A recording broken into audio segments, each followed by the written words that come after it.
kashimika mupondo enze mkali badi enzo kwani soyondolola mfyoli na pliers.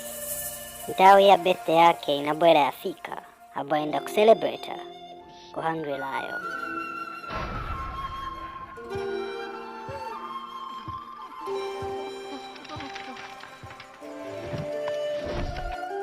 Wamene mwe mmazimvera tizaonenga muzazimvera tikambulani.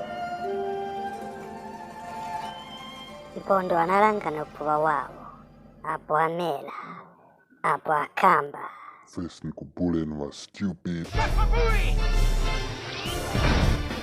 ero enze mpondo badi chifuka anavamenya makofi ya kali na vipaka takuti matumbo yanaduka. Matumbo yanga ni mupondo wala wapo ina kwani sabonji Kaibomvera poti wakali tabalanda.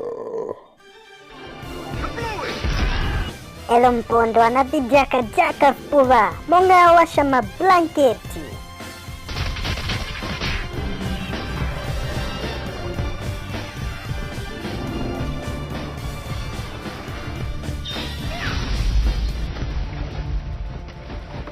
Karibonka hapo mpondo waso kwanza upopinga mapopcorn friji kulibe na malaiti chakti na wapondo vonse weze vapamuzi banagwada kumpasa ulemu. Happy birthday Vapondo zikomo.